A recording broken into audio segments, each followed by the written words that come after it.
Hey guys, welcome back. So let's have a look at this weather strip and see how it came out. This is the passenger side one that was hanging down from about here to here, and it actually adhered pretty well through this section here with I just used 100% silicone, and it worked pretty well. I had a spot right down here that was still kind of loose, so I put some more silicone on there. I just didn't get enough in there the first time. And then a section right up here on this corner was pulling away, so I gooped quite a bit in there, and we'll see if I got enough in there this time. But it looks like that silicone's gonna work. If I was to do this again next time, I think maybe what I would do is use that I don't remember what it's called, but it's some really sticky double-sided tape, and try that. But it looks like this is going to work out okay. The driver's side section, I had to redo a piece because it just didn't adhere well. I didn't get enough silicone in it to start with, but it looks like that's going to resolve the issue, and for the most part it's held on there pretty good. Even if this doesn't work out real well, I think it's going to work. We'll see how that comes out. Hopefully I got enough silicone down in there this time around to seal it off. I don't know, it doesn't feel like I did, but I guess we'll let it dry and we'll see how that works. So I worked on the van, working on building that box and the flooring in the back for about half the day yesterday, and I'll show you what I've got going on so far.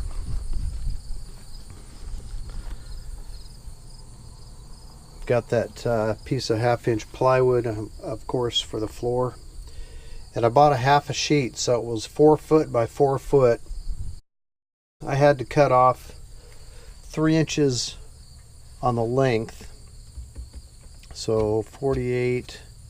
This is about 45 inches from the back of the seats to the back of the back end here, and this is just enough where I have about a 1/2-inch gap when the door is closed between the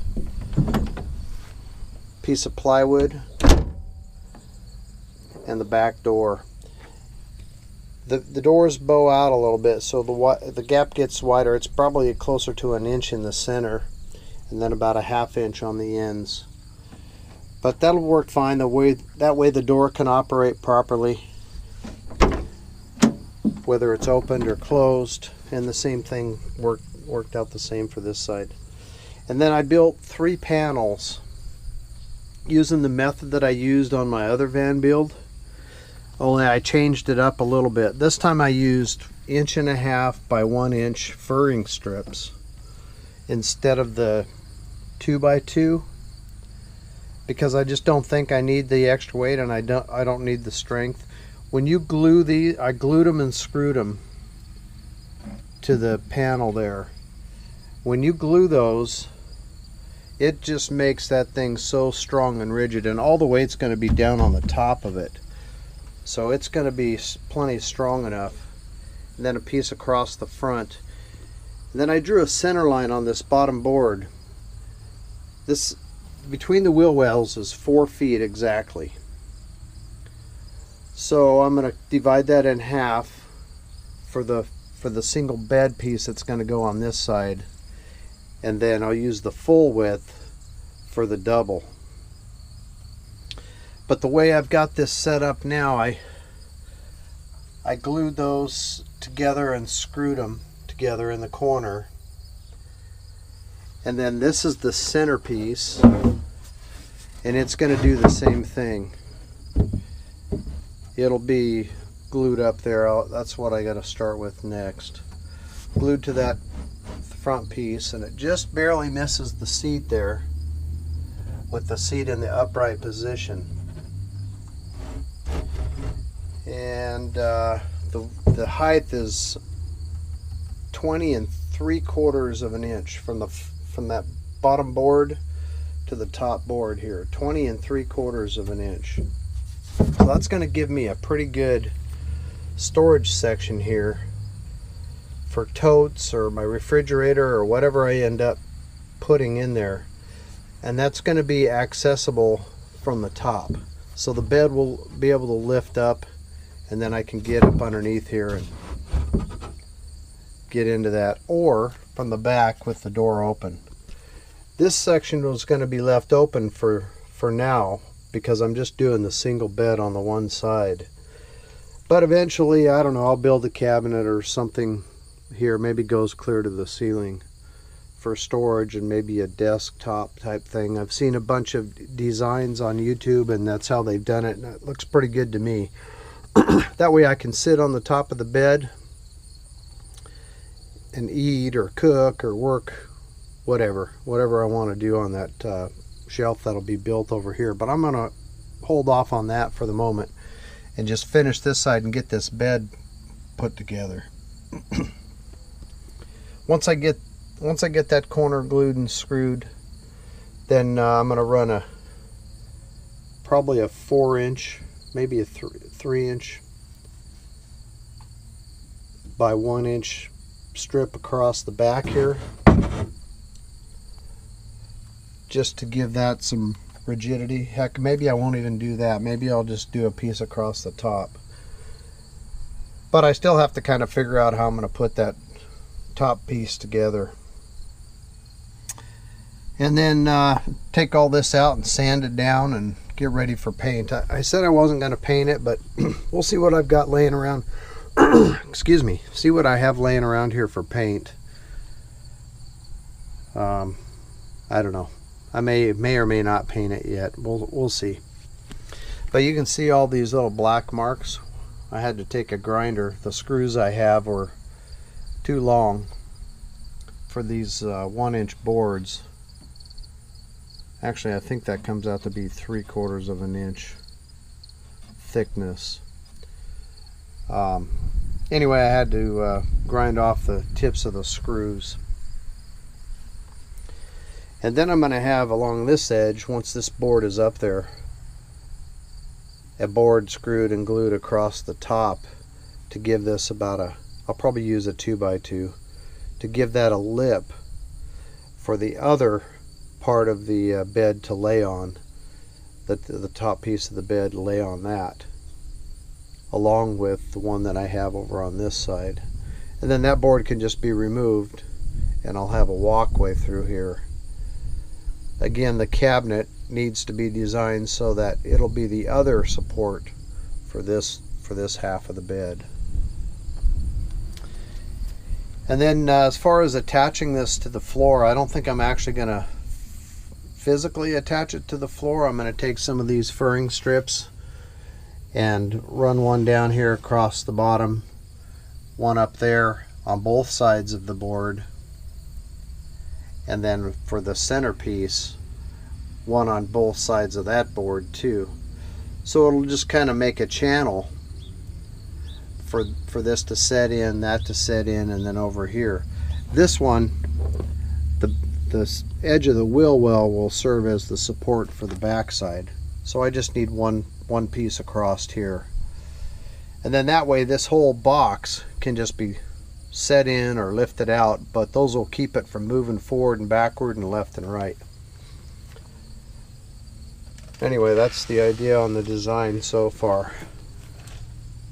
I thought about cutting some holes in the side here so I have access from the inside with the doors closed, making some doors or something. I may do that eventually, but for the moment I'm going to just leave it boxed in, because I'll have access from the top here and then of course from the back with the doors open. And I think I know I can put the totes that I currently own that I had in the other van, I can put those in here. Probably 2 of them. I may be able to stack 2 and then still have an open area here, but we'll see how that works out. If I can't stack them, maybe I can put them lengthwise. I didn't measure this. They may be longer than 2 feet, so I may not be able to put them sideways. I'll have to put it lengthwise, but then I'll still have plenty of storage on top of it, because it's only about half the height of the top of this, or top of these sides. Anyway, that's where I'm at. So I'm going to get to work on this and work on this all day today. Try to get this box finished. I may or may not paint them, but I'm going to definitely sand them down so that rough edges and all that stuff is smooth, so that when I'm using this thing this winter I can get in and out of here, hopefully without getting a bunch of splinters. And who knows, I might actually paint the thing. A couple of other things to think about, or that I've been thinking about with this whole project, is that refrigerator deal. I'm going to probably do a test and run, I have the Dometic CF50, which is the bigger compressor fridge, and I may run that thing. I want to see if I can run it efficiently, or if one 100 amp hour battery is going to be enough battery power to sustain the thing like through the night. During the daytime when the solar panels are collecting sun, it'll be fine, I'm pretty sure, but because it doesn't run constantly, it just runs once or twice an hour depending on the temperature outside. And then when it's not running, of course, the battery's being charged again by the solar panel. And then I have an old 30 amp, just a small single solar panel laying around that I may try to run, and I'm going to set that up and run the thing for 3 or 4 days and just see if that thing is going to be sufficient with just the one single solar panel. I'm really trying to avoid going through all of the work to mount panels up on the roof. What I'm thinking is I'll set it up to when I'm driving, I can charge the battery off of the alternator. I'll just have a isolator switch, just a manual switch, to where when I'm going to drive, I'll turn it to where it'll charge the in-house battery, and as well as the starter battery. And then when I get parked, I'll switch it back to isolate, so that when I'm pulling power out of the house battery, it's only going to be affecting that battery. The starter battery won't be involved in the camping part of it. And then of course when I'm camping, I can just set my solar panel outside and run the cords. Most likely I'll have the doors open on the van for the majority of the time when I'm camping. And then that way I'll just store that panel inside and put it out. I don't know if the 130 amp panel is going to be enough to do it, but I'm going to do some tests and see, and then I'm going to try to put that on video too, so you guys can see how that works out for yourself.